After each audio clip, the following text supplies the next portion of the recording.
I'm Shelly. I'm with my sister and my brother. My name's Leslie, and this is my older sister and my younger brother. I'm John. I'm the baby boy in the family.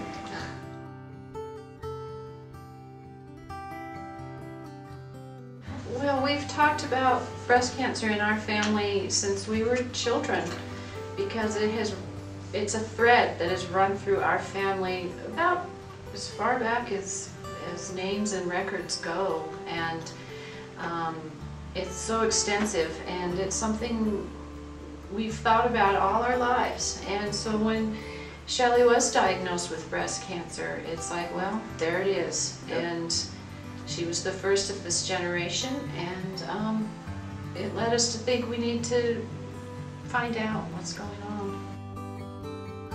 This is Jeanette, great-grandmother to Shelly, Leslie, and John. Jeanette was diagnosed with breast cancer at the age of 46. She passed away in 1938 at the age of 53. 7 of Jeanette's 8 daughters also had breast cancer. Only 2 survived it. This is John Henry, Jeanette's only son and Shelly, Leslie, and John's grandfather. Though he lived to the age of 91, he died of prostate cancer. This is William, Jeanette's grandson, John Henry's son, and Shelly, Leslie, and John's father. William was the first in the family to be tested for the BRCA1, BRCA2 genetic mutations. He tested positive and was the inspiration for his children to get tested.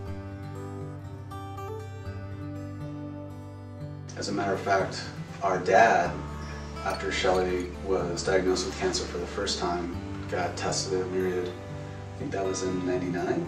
98 or 99. 98 or 99. Yeah. The trick was at that point, I guess, that they didn't know what the significance of the mutation was. So a big part of our family story was that when Shelly got tested, because of her strong history with breast cancer, my understanding is it was one of the things that kind of tipped it over to where Myriad could provide a classification to that mutation. And it's been really exciting since that time because a lot of other individuals from other families have gotten tested for this mutation now. We're really excited about that part because that big step has led to a really positive change in a whole bunch of people's lives.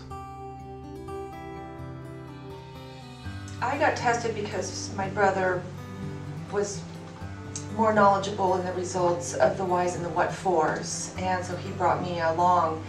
And so I was able to receive my results, yes, through the mail, but in tandem with a call from my brother and his wife, Dr. Esterling, to, help me receive that news.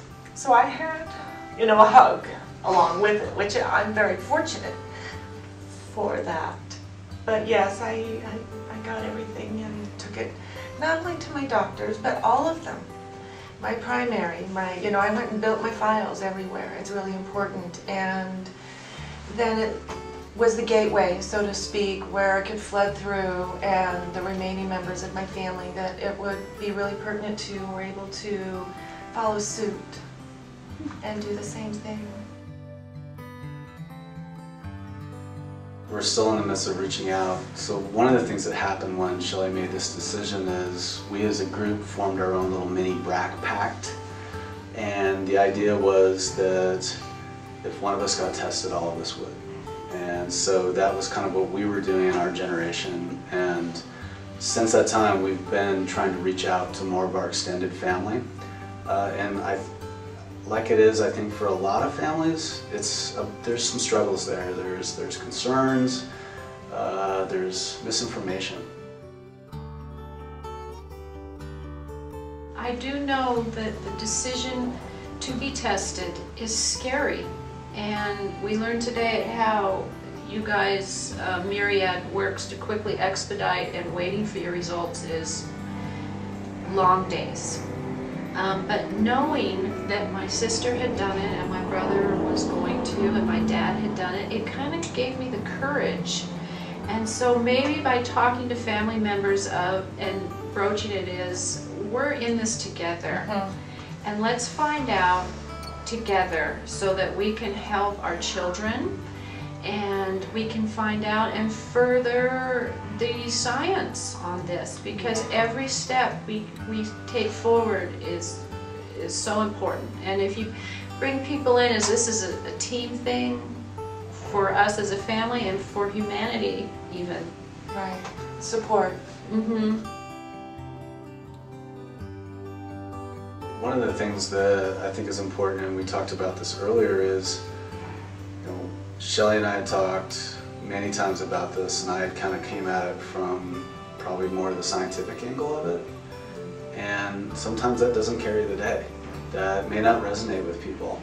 And so one of the things that Shelly mentioned over the course of the last few days is one of the things that pushed it over for her was another patient's story. And so that's why I think that this whole patient speaker series and patients reaching out to each other and creating like our little BRAC pact is so important, because just hearing the science sometimes is pretty dry.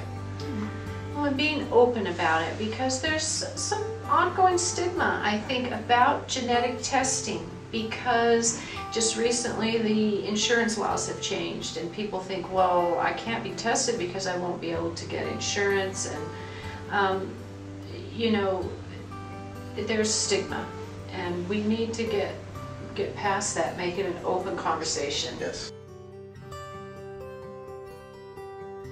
Literally talking to a general practitioner 3 years ago, they're very excited that there had been this big change in genetics and that something like this could track through the male side of the family, which is just frightening to hear, because you realize that patients are coming in the door and they're getting the wrong information from their own physician.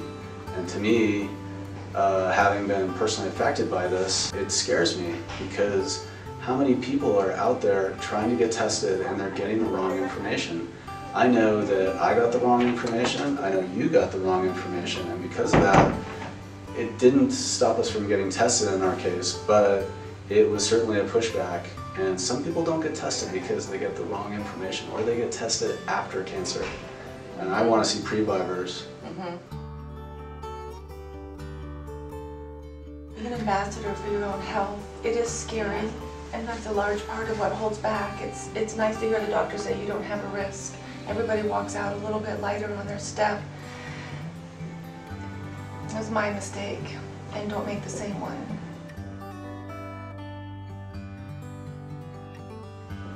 So with all this, when someone walks in the door, and this is both for people in the community and for doctors, is that the face of BRAC analysis, the face of a positive BRAC patient can be totally different. It can be a man, it can be a woman. We met somebody in the last few days that was 24 and is a survivor, or excuse me, a previvor, because of the results that she got. So it could be somebody in their 60s, it can be somebody in their 20s.